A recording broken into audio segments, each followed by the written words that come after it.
Welcome to the WP Builds podcast, bringing you the latest news from the WordPress community. Now, welcome your hosts, David Waumsley and Nathan Wrigley. Hello there and welcome to the WP Builds podcast once again. This is episode number 194, entitled Static Design versus In-Browser Design. It was published on Thursday the 27th of August 2020. My name's Nathan Wrigley, and a few bits and pieces of housekeeping before we begin. WP Builds produces lots and lots of WordPress content each and every week. We have this, the podcast that you're listening to now, plus the WP Builds news, which I put out at 7 a.m. UK time every Monday. It's a summation of the WordPress news from the previous week. Plus, we also have a live version of that show. I'm joined by some notable WordPress guests. That's in our Facebook group and on our live page over at wpbuilds.com/live. You can join us there 2 p.m. UK time every Monday. We also do things like webinars. We've got a deals page and a whole load of other stuff. I'll come to some of that in a minute. But just to say, if you wouldn't mind sharing it, I'd be most grateful. Use at WP Builds if you wouldn't mind on the Twitter. But, feel free to share it in any which way you like. There's a few buttons underneath each of the podcast players on the website, and you can use those. But just any welcome message is very, very much appreciated. I'm told that Apple Podcasts is a good place to share, as well as Spotify as well, and if you can give us a rating over on those platforms, that would be great. Okay, wpbuilds.com/subscribe if you'd like to keep up to date with everything that we do. wpbuilds.com/deals if you would like to avail yourself of a WordPress deal. There's absolutely loads on that page. Searchable, filterable, go and check it out. Significant amounts off plugins, themes and whatnot. wpbuilds.com/jobs if you hear about a job in the WordPress space. I'm hoping to advertise those completely for free, and I know that in times like this, jobs are a scarce thing, so if you hear about one, please let me know. And lastly, wpbuilds.com/advertise if you would like to have your product or service put in front of a WordPress specific audience, a bit like these guys. If you're an agency owner struggling to grow and scale your agency, the team at GoWP can help. GoWP provides white label services to help WordPress agencies grow, and with their pricing, it makes doing things yourself seem pretty silly. Create your free GoWP partner account to learn more about their services and get free access to resources and templates to grow your agency, like lead magnets and landing page templates. Partner with GoWP and grow your agency. And A/B split test. Do you want to set up your A/B split test in record time, like in a couple of minutes? Use your existing pages and test anything against anything else. Buttons, images, headers, rows, anything. And the best part, it works with Elementor, Beaver Builder and the WordPress block editor. Go and check it out and get a free demo at absplittest.com. Okay, so episode number 194, Static Design versus In-Browser Design. What's that all about? Well, perhaps you're wedded to your tool of choice. Could be something like Photoshop or the Adobe suite of tools, or Sketch or something like that. Perhaps, though, you're more in tune with things based in the browser. That could be your page builder. It could be something like Adobe Xd. We're wondering today and debating today whether or not it's become time to ditch those proprietary apps and just start using apps within the browser. Perhaps just using a page builder, perhaps familiarizing your clients with WordPress from the get-go. It's interesting. A few years ago, this debate would have been pointless because the technology didn't exist, the apps didn't exist, but now they do. So I joined David Waumsley today as we debate it. I hope that you enjoy it. Hello, today's debate is static design versus in-browser design. Now, Nathan and I have talked about this a few times during the time we've been doing this podcast. And as people who use a page builder, we've kind of moved very much away from that traditional static design, usually or previously made with Photoshop or something similar, to start using the page builder. So I thought it might be quite good fun to revisit this, particularly as Tim from Tickyboom again has offered this as a suggestion. So Nathan, you're going to take the position that we generally take, which is in browser design, and I'm going to take the static design side. Yeah. I feel like I've got an easier time than you this week. Indeed, God knows why. I set myself up for this one. Yeah. Anyway. Yeah, I don't know why you do this. You always come up with these controversial subjects and then give yourself the hard side.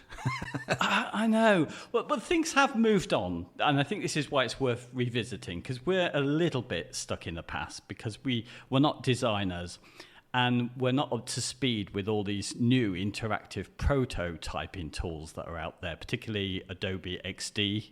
And Sketch, you know a little bit about Sketch, but there's a new one, Figma as well, which I didn't even know about until I started researching this. There's also another one that I saw recently. Paul Lacey and I were doing something together, and he showed me a tool. Now the name of it has gone out of my head, but strangely, it's in browser, but but it also sort of carries over some of the qualities of what we're going to talk about today. So we'll just conveniently ignore that one because it sits somewhere in the middle.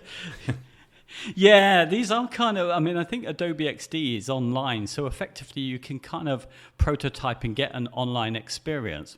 Let me put forward then the arguments that I think are out there. There was a particularly good video, again, I'll probably need to find you the link for this one, which was talking about using Adobe Xd first rather than Elementor in this case to mock up things. And the argument, really, I'm borrowing a lot of that, is that it's so much quicker. So I'll give you my main points. It's the fact that the belief is that by going in browser, you're saving some time. Now, his argument is pretty much against that. It's because of the fact that you can go in there and you can kind of set up a load of pages which could be interactive and linked to each other.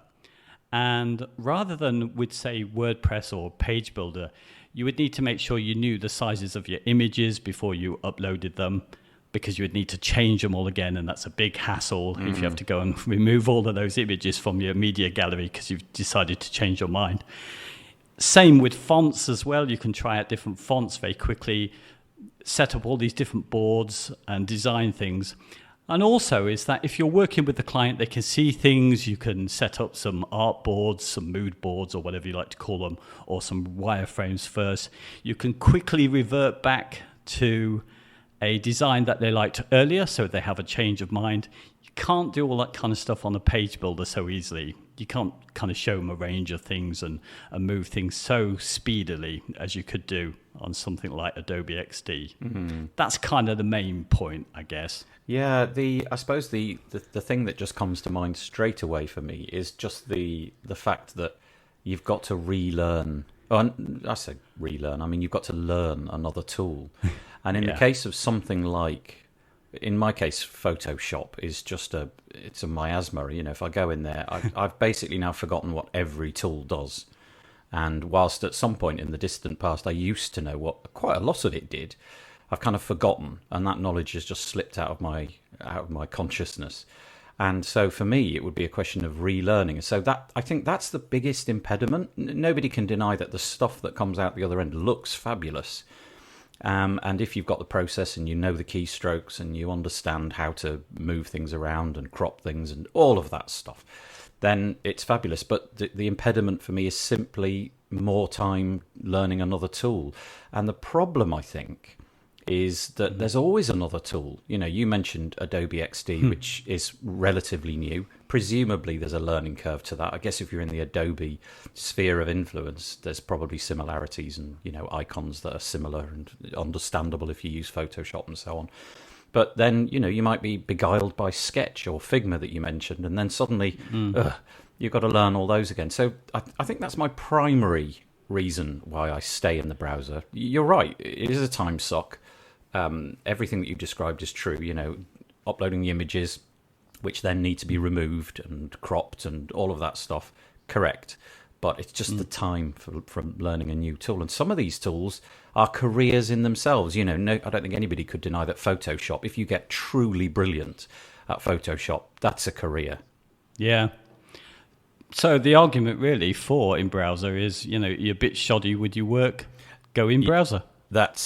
Basically that's what I'm saying. Yeah, if you just can't be bothered to learn a new tool, and you don't really think that you've got the mental capacity to take it on, stay in the browser. No, I mean, in my case, I've spent so long inside my page builder of choice, which is Beaver Builder, that it's just so familiar, and all of those little things which are errors, the little tiny errors which creep in over on the process of designing things. I say errors, I mean things that will probably have to be undone. It really doesn't take me that long to undo them, and also you get a certain feeling of what really shouldn't need to be undone. So, as an example, you used images. There's no way I'm going to upload the entire suite of images. I'll probably just upload one or two, which are fairly generic in scope. If it's an engineering company, a picture of some pipes or something like that, and just reuse them all over the place. And then I'll obviously have to go back and do that work. But I'd have to do that work anyway, right? There's no point at which I wouldn't have to go in and fiddle with those images. And so familiarity, like anything. I've got a friend who is truly brilliant at Photoshop. I mean, just amazing. And I sat with her before lockdown, and honestly, the stuff that she could achieve in seconds, and I didn't even know what she was doing. She was just, she was doing everything on a Mac, and she was actually using the keypad on the Mac, rather than a mouse, because we were sat outside. And it was just a complete blur, and things were happening at such a tremendous rate. And so in that case, fair enough. That's the best way to do it. But for me, I guess it's a time, money quandary. Yeah, do you know what? I mean, I never got into Photoshop. Well, I did a little bit. I used it for photos, surprisingly enough. Yeah. And I understood it there. But when it came to all this kind of layers and mass, I didn't get it. And the one that worked for me, which is now gone really, is Fireworks. Yes. And this makes another point really, maybe, about these new tools, is that a lot of the design now is based on vectors. Yeah. And it's quite tricky to do that kind of stuff, isn't it? I don't think you can do it in Photoshop. So, if you want, a lot of our designs now have those little blobs and stuff on it, or shapes in the background. But even so, even if we're moving now towards a lot of kind of animated GIFs as well, which will be vector-based, a lot of those kind of things. So these are things that you couldn't do, back to my argument, you couldn't do in the browser. So you still end up back in one of these tools having to learn it, I think. Yeah, I think also that it creates a bit of a mismatch as well. And surely it's possible to achieve anything just about in the browser that you can achieve in Photoshop, given ultimate amount of resource and ultimate amount of time. I'm sure that virtually any design could be pulled off, but you know how the world is. That's not the world that we're presented with. We're presented with minimal budgets and clients who are on a shoestring and have limited time. And so sometimes I think that these fabulous things which are built into, let's say, Sketch, and tools similar to that, you can drag and drop these user interface items and what have you. They're just so darn glorious and lovely looking, and then you think, ooh, how am I going to achieve that? And actually, when I've worked fairly recently with this designer, I've had to sort of coach them into what's really possible for me, and I've had to really rein in their scope and just say, look, we're basically working on rows, that just keep it to rows. Everything needs to be horizontal ultimately. Now you can expand that horizontal section as much as you like, really, but try to keep it in rows, and maybe images over here, text over here. In other words, don't go crazy like it's a magazine. And that process just sort of works for me, and it creates ultimately it does create a bit of a boring internet, but it also creates websites at a price point which my clients can cope with. Yeah, it's really hard to argue with that. And I think one of the older arguments against, talking about reining somebody in, used to be the fact that people would design for the desktop and not give you a mobile version of that. And I don't think the earlier tools that we're talking about, really made that easy. And this is one of the arguments, I think, for thinking about static design again, is that the new prototyping tools have really thought about that. I mean, something like Adobe Xd, which I haven't tried, but I've seen plenty of videos on it. They've really spent 4 years kind of building that up, getting feedback, haven't they? And they've listened to what people need. So it's designed so you can do your mobile version, and set those up interactively as well. So I can see, if you've learnt those skills, it's going to be really if you were somebody new coming in now, definitely would be worth considering. Even if you've got clients who are on a kind of lower budget, it still might save you time. Yeah, I suppose if you're ultimately able to pull that stuff off, there's really no reason you should constrain yourself and not look at that. The idea of sort of static design, there's just nothing wrong with doing it that way, as far as I can see, if you're capable. I suppose, coming back to the point that I made earlier, it's just a question of time, really, for me. And also, we've all seen that I've got very grey hair. I'm addled, David. That learning new things is tremendously difficult. My brain has given up on creating new cells, and so I have to just cope with the old cells. And so pushing new information in is terrifically hard. Also, another point is that I think clients, I kind of like to show them the interface that they're going to see it in. So, here you are on a desktop. And in fact, more and more, I'm finding that clients are looking at it on their phone. You're on the telephone to them. You can tell that they've taken it off their ear and they're having a look. They're looking at it in their browser. They're looking at it on their phone. They're looking at it on their tablet. Tablets, by the way, seem to sort of be going away, don't they? I don't really know. Excuse me. Don't seem to get too many people questioning about tablets anymore. I don't know if that's a dying thing or not. But anyway, it just sets up that expectation of this is what it's going to be like. Here's the interface. This is the menu. This is exactly how it'll work. Might not be that font, might not be that size, but it'll be over there, and you'll click that button, and it sets it up, and it stalls problems right at the beginning. Yeah.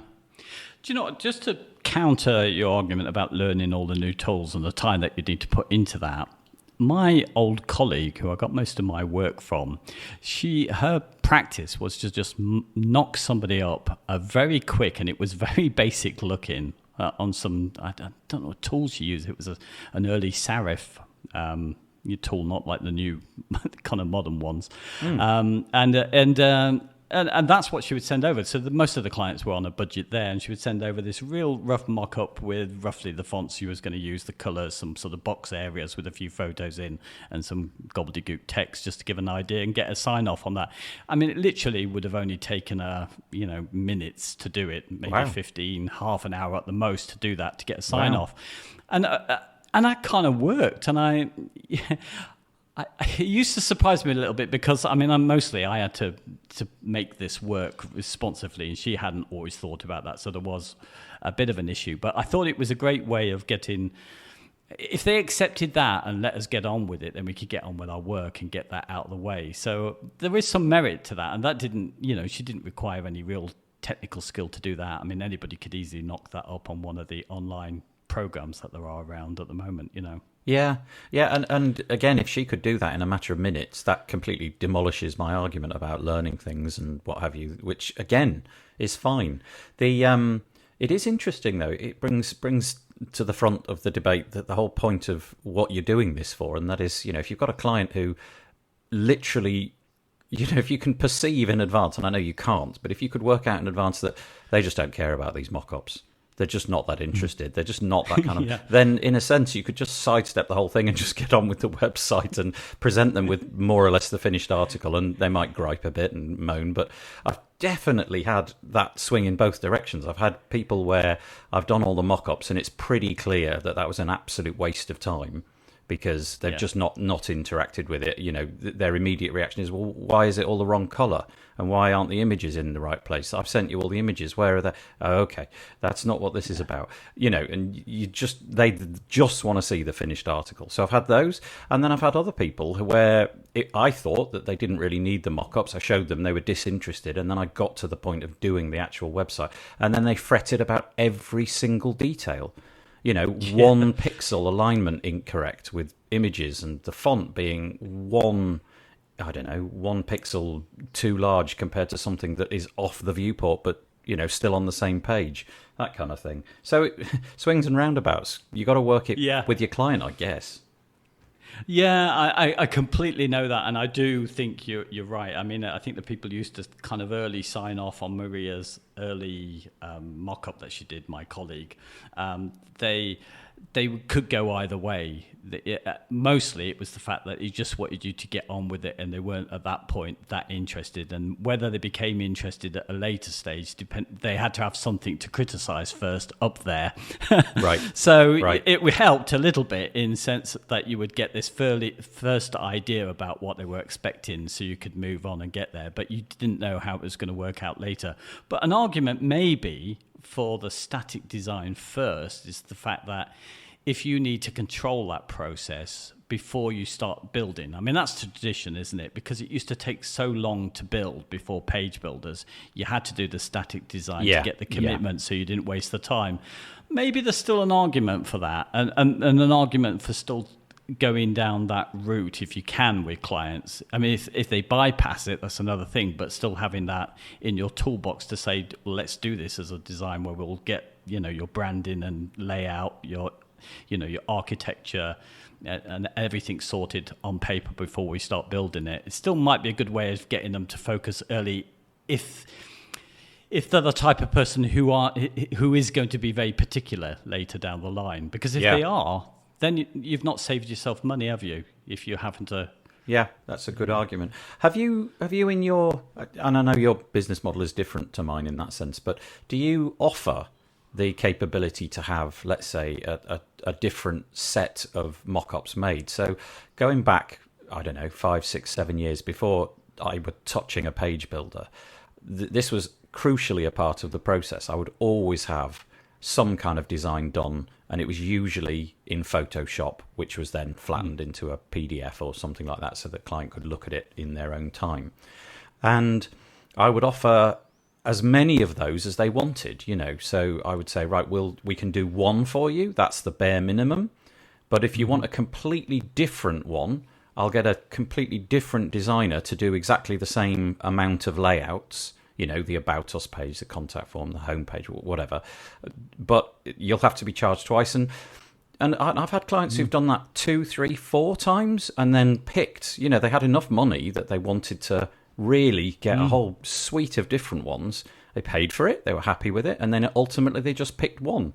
And it's quite nice for the designers as well, because they never really got into that whole process of feeling rejected, because in the end I never really told them which one made the final cut, which is good, I think, because if you got 2 people who, well, sorry, they didn't like your design, it was a load of I'm not working with you again. So I always used to do that. But then the advent of the page builders just kind of eclipsed that. And I do wonder about that whole industry. Graphic designers who turned into graphic designers for the web. I wonder if that's a shrinking industry because of the ease of use of tools. Yeah. And you know what? I mean, this isn't helping my case, but you were saying about the tools themselves, what should be able to be done in the page builder will be in the future anyway. So even if we've got Adobe Xd, they spent these 4 years developing this, you can't help but think that the technology will just still go back into the browser, into the website you're building eventually anyway. And I think about this, somebody asked me a question in one of the forums about text. Well, they asked it generally, but and I realized something that I didn't know before that you could do, that I only thought you could do visually in a graphics program, and that was to curve text around an arch, so you could have circled text, if you like, or any shape of text. Oh no, yeah, so you can do that with CSS, can't you? Yeah. Well, yeah, well, you could do it on individual letters, but you can do it now with SVGs, can't you? You can follow the path through that, and there's a lot of that. I think SVGs are taking over, so I can see a lot of the vector designs I was talking about as an excuse to go back to graphics programs. I see. I can see it's going to be easy to manipulate this, or get easier over time to use this in the browser. So making your vectors for the web using SVGs will probably become a thing, and being able to treat your text as well. So I'm arguing your case now. Well, no, that's good. Thank you so much. You've got to think that people like Google, at least the Chrome team, and Mozilla, and the guys over at Safari and all of these different browsers, you've got to be thinking that the long view is that in the end, a computer is just a conduit to the internet. If you go back 10 years, well, maybe a bit more, you'd think about the capabilities of what the internet could do, what your browser could do. And even things like movement, being able to drag something around on a page on the internet was just inconceivable. And now it can do so much. You think about when Google Maps came around, and you just thought, how on earth did they do that?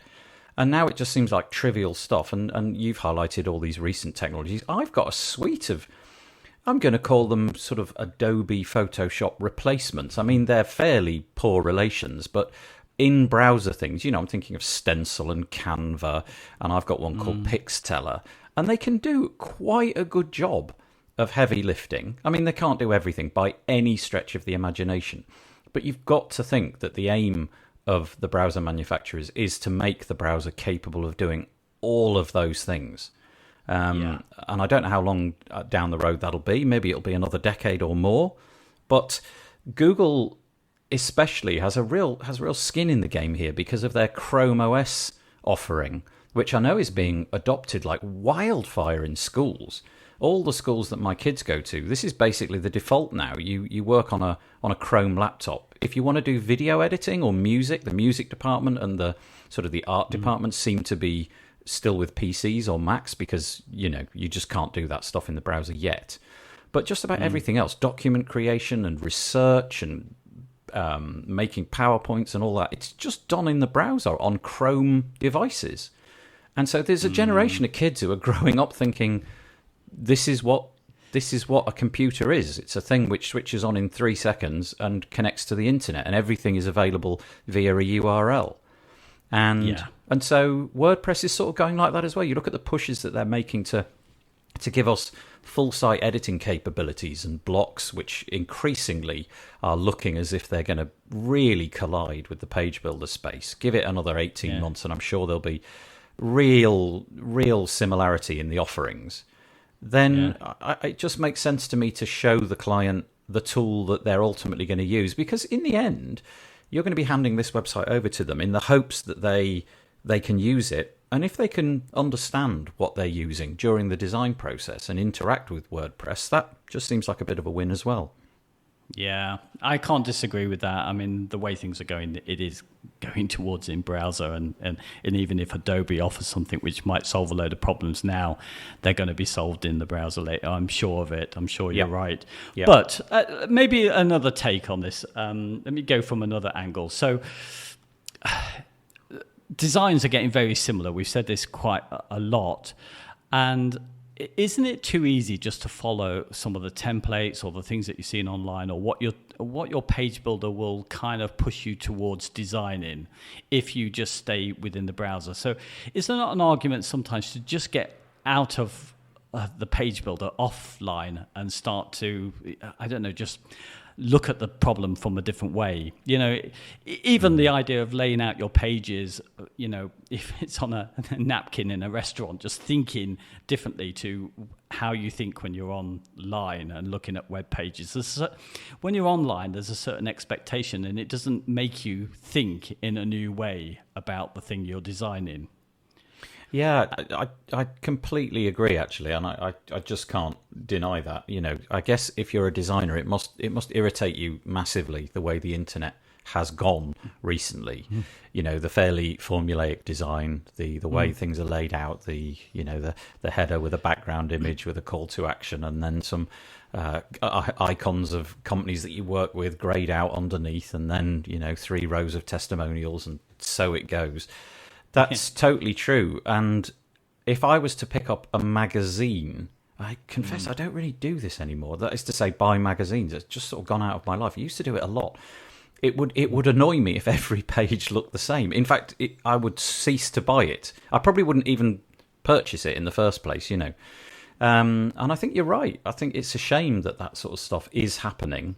But it's driven by the economics of the clients, isn't it? They just want something. They want something which fits people's conception of what a modern website is. And most times that's something formulaic that the user doesn't have to think about. They just open the page and they're fully understanding, right, the menu's up there, that button will do this. If I scroll a little bit, I'm very likely to see a map and a contact form and blah, blah, blah. It's a shame. And I hope that we don't get, there's no period where quirky designs and interesting new designs cease to exist. But it seems less and less common to see innovation in design on the web. Yeah. I mean, there's a lot of move towards, overlapping because the formula is pretty much the same. So to break up the boxiness of everything, there's a lot more overlapping elements that we get now, it depends on the page builder you're using, but whichever way, there are some problems with that. If you're using a page builder that makes it very easy for you to overlap, it probably has a lot more code than it actually needs to have to complete the finished thing. If you have a page builder that doesn't, then you've got all the time and the drain on your resources to set that up. Where I just wonder sometimes, you might come up with some more interesting overlapping kind of designs, interesting sort of backgrounds with your vector backgrounds and that kind of thing that you might do if you just did static, if you just had a program that can move stuff around easy, and then when you're really happy with the look of it, then convert that, because you probably wouldn't have come up with that one if you had to wrestle with your tool, or if your tool allowed you to do it, it might output too much code.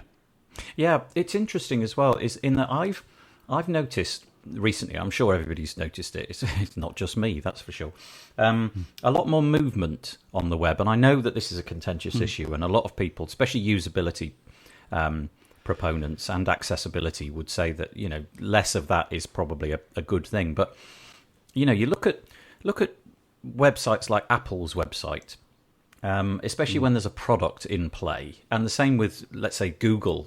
I recently got an email the other day about some Google sale, and I went onto the web page, and it was for their Nest. I think it's called Nest Hub or something. Anyway, it's a router, and as you scrolled up on the mobile, and I'm guessing it was the same on the desktop, the things moved, and it was beautifully executed. It was really nice, and the more you scrolled up, the more this thing happened, and it was basically this device being sort of torn apart and being literally ripped apart into its component parts. And then there was a house where they were trying to demonstrate how this router would distribute the Wi-Fi around the house, and that rotated, and as you scrolled back again, it unrotated, and the device was reassembled, if you know what I mean. And it was really nice. And I'm seeing this more and more, and do that in a static creation tool. Yes. I think some of the new prototyping allow for some, I don't know, but it'd be obviously limited. But yes, you're right. But gosh, and again, it depends on the type of client and what they want, and that there is a place for that animation. But you've used Apple, and in a way, people who are coming to see a particular product, and they're already kind of in that gang, aren't they? They're already in the Apple tribe, and they're going to enjoy that. I just think this is another debate about animation or not, really. But, yes. I just think most of the time we increasingly need to be more task-focused. We're on multiple devices at the time. And in some ways, we need to clear out as much clutter so people can get to the basic information as quickly as possible. So the animation does delay you, even if it's beautiful. Yeah. I'm not a proponent of it. There's many situations where I think it really detracts from the message that you're trying to deliver. But when I see a really solid example of it, and it's not just Apple, and it's not just they were just the two that dropped into my head, but I have seen some beautiful examples of it, and I know that tools, especially like Elementor, have really invested a lot of energy into making those things available within their page builder. In the UI, you don't have to write any code. You can just fill in boxes and type numbers and move things around, and it'll bounce in or hover or grow or shrink or whatever upon scroll or whatever the interaction might be. When I see it done really well, and sometimes very gently, I think that is the future. That, despite the fact that it really gets in the way and it's a mess and it can be overused, that's like anything else, right? Just design in general can be overused, and you can overdo it or underdo it, or be tons of white space, no white space, cluttered design, horrible color palette choices, and all of this kind of stuff. I feel that is going to be a trend in the future. I just can't see that not being a trend, because it's new, it's innovative, and when it's done right, man, does it look nice. Yeah, I think you're right. Although, funny enough, I'm in trouble, I think, because people are voting for things to go in the Beaver Builder, things to be considered for the future. And somebody put forward that these kind of scroll animations to be there and part of the core unit. And I was arguing against it. So I got people kind of not attacking me, but just saying, I think that it needs to be that stuff. But well, what was I going to say about it? I'll tell you what it is. For the static design argument here, I tell you what, I was looking for inspiration on design, and I was going through places like Theme Forest and Monster templates and all those kind of things to look for some design ideas. I wanted to break out of the box a bit. And I found lots of sites, and they drove me crazy with the amount of animation. And I've seen this on other sites where it's made easy on page builders. There ends up being too much. It's really annoying. They're making up for not doing good static design. But what's really interesting is a lot of those things, I screenshotted them, and I looked at them in a different way, and they were beautifully done. It was the animation that was ruining the experience of these things. So interesting. Going back to what we're arguing with the static design, if it works as a static design and is beautiful, then I think you can enhance, subtly the animations or effectively. But I think if you don't get those basic skills of making it look great on a static design, you probably are not going to be able to animate. So I'm arguing, so maybe it's a good idea to get back to that basic statics view first. Yeah, I think all of those are good points, actually. And I would say that, you wouldn't be able to animate from nothing. If you didn't have an idea of what it was supposed to look like when the animation was finished. In other words, a static design, you can't really work it backwards, can you? You have to end up with the beautiful finished thing that you want to see. So in my case, the speaker blown apart. That's where we're aiming to get to. And you have to design that, right? And you can do that in a static way. So I see it both ways. There's no point in having something which is awful and trying to animate it into beauty, because that's just not going to work. You need it to, start from beautiful and enhance it with a little bit of animation here and there. Anyway, we're sort of going off topic a bit here, aren't we? But yeah. Oh, God, sorry, I cut in on you. But in a way, it's a bit like when you make a film. A film is always going to be a moving thing. But usually, a good film is storyboarded very well, isn't it? People like Hitchcock, storyboarded every detail of it before he filmed it. And you could argue it's the same with building websites. When you're static designing, that's what you're doing. Yeah, giving them the opportunity to see in advance. You see, I would say, though, that you can give them that experience in the browser with a pre-built. Well, okay, let's take the argument in a slightly different direction. We're going to go into the direction of templates, which is not ideal, I know, but the idea of showing clients templates beforehand, where do you feel that fits in? So instead of storyboarding as you described it, or building mock-ups in advance, is it enough for the clients that you have, and I have, the ones without giant budgets, is it enough to show them a range of, here's 50 different templates, pick the one that you like the best, and we'll target that as the idea, we'll change the colors, the images, and we'll go from there, we'll build up from that point? Yeah, absolutely. I've done that, yeah. I mean, one of the early sites that I did with my colleague, and they had a very, very low budget, and I said, well, look, the best we can do is that they work from, and this was back in Genesis days for me, where they had the pro templates which are available. I said, we'll do it cheap if you can just pick from one of these as the basic design, and that was good for them. And since then, I thought occasionally I've done this. I've taken some mock-ups that are not really templates that I've got, but just to get me started, just say select from this bunch of templates which I think might be right for your branding, and just to cut some time out, Well, that in effect is your mock-up done, isn't it? In a sense, And if budget is a constraint, then really that's where you're targeting. You're targeting, we want to show you something very similar to how it will look in the end. We know that it's going to be a typical website. We know that we're not after anything innovative. Just look at 12 of these, pick the one that you like best, and we'll just go from there. It just, difficult. I think perfect for the right client. Yeah. We can't argue with it. I mean, we might be precious about, the integrity of this design and what it intends to do. But for the average person, and certainly when I came into it, I thought exactly like the average person.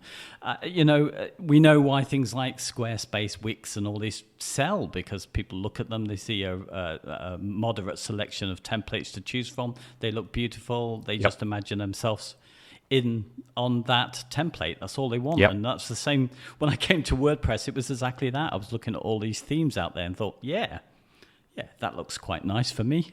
The reason that I think WordPress grew was because you could predefine the themes. I know that a lot of other CMSs did the same thing, but lots of people figured out very early on that WordPress could be wrangled and themes could be displayed and showed on things like Theme Forest and what have you, and people could just come along, pick and choose, and it made the work a whole lot easier. And let's be honest, I would imagine that a significant proportion of the people building WordPress websites have taken that approach at one time or another, not built their own theme from the ground up, just gone for something off the peg, because that's the model of most businesses: cut costs, save time, greater profit.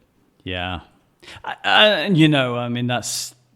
That's the thing. It's where you're going to spend your budget. I mean, I'm arguing for the static design, and I can see all the benefits of it. And I think that's great if you've got the skills and you've got a client who's on board with this, and they've really got it in mind that they've got the budget for it. They really want fully integral design that's going to meet their targets, and they've got the time for it. But they're just in the minority, aren't they?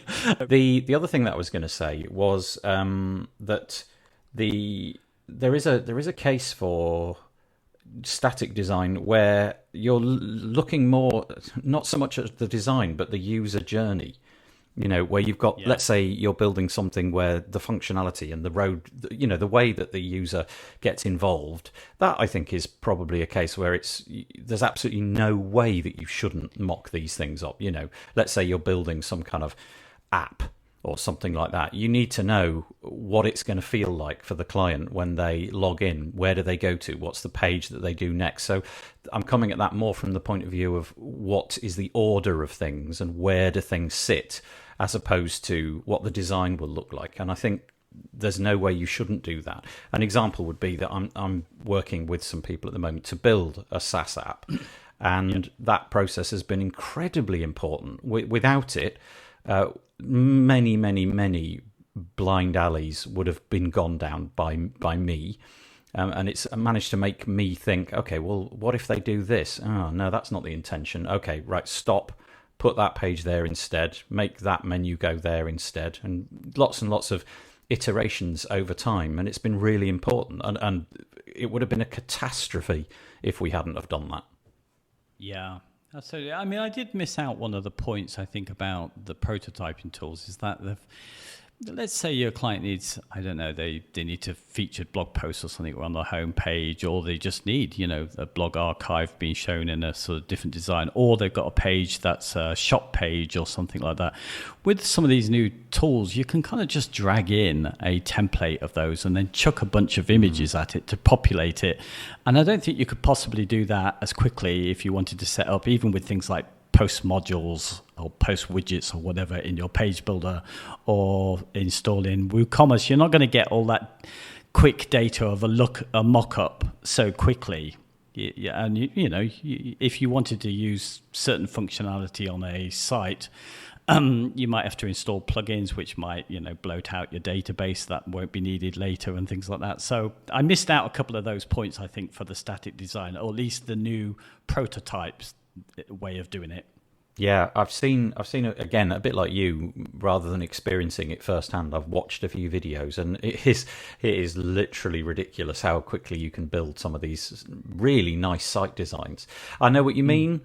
You can do all of that inside of WordPress if you've got rows that are pre-saved and modules that will achieve various things. But again, you're right in that it will bloat out your database. Much of it will be completely unusable. They won't choose to use it, and obviously, if you've got all of that built in a mock-up, there is no database yet. You're not going to bloat anything. You're just going to build to what the client wants. So from that point of view, conceded.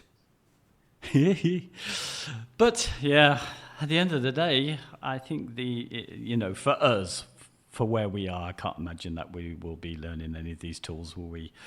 Not now. Too old. No, yeah, basically too old. I don't have enough time in my day, and there's too many of them coming around in quick succession. It's for the new kids, Dave. We're just going to have to realise that there's a whole new generation of people out there who don't think like we do and are cleverer than we are and are building things far superior to what we could ever achieve, and they're doing it in different tools that we've never heard of. Yeah. Also, one other point, I guess, for why I'm more of an in-browser person, is that the priorities have changed a little bit with our kind of low-budget clients. It's quite easy to now get a nice-looking site quickly. So really, where they need to compete more is perhaps on the other digital marketing, the SEO side of things, which often, before with their budgets didn't even have a chance to talk about. So we can get the site up quickly if we skip out all the complexities of a static design and go for something a little bit more off the shelf, amended, but then we can spend more time on stuff that might actually get more traffic and conversions. Yeah, that is also a good point, and one that you just can't ignore. It's increasingly obvious to me that clients now understand the economics of website builds, especially where I am. I think they just know that things are as much easier than they used to be. They understand that there's ways that they can do this affordably and quickly. They just get all of that. But the sort of difficulty now for us is trying to persuade them of the other things that they can't do. And they could probably throw something together in Wix. They probably don't want to because they don't have the time, but they could if they had the time. But there are those other things, those interactions, those the SEO, the funnels, the marketing, all of that, which increasingly makes our industry worth staying in. Yeah, exactly. I think we've done this topic. I think so. Apologies for the audio. You've got internet woes, I think, haven't you? Or is it computer woes at the moment? Oh, we've got the lot. We've got everything. We've got storms happening in Goa where I'm at the moment. So that's knocking out the power. Can't get a new computer, which blew up recently. So, yeah. Woe is me. It's just terrible. But we got through to the end. Yeah, well, hopefully it wasn't unlistenable, but apologies for the interruptions. There you go. Thanks, David. Nice debate. Yeah, thanks. Bye.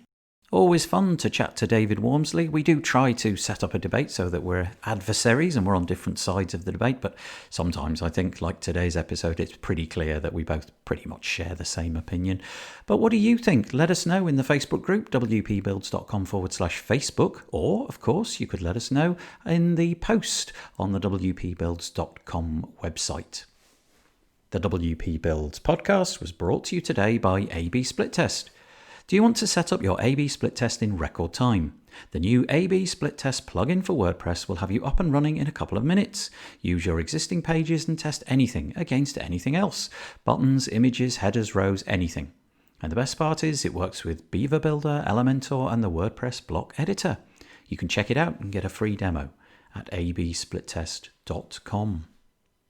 Okay, we'll be back next week for another podcast. We'll be back on Monday for the WP Builds weekly WordPress news, and we'll be back at 2 p.m. Monday every week to do the live news with some notable WordPress guests. Subscribe to us on your favourite podcast player, please, and then everything will be pretty much automated. But stay safe, have a nice week. Bye-bye for now.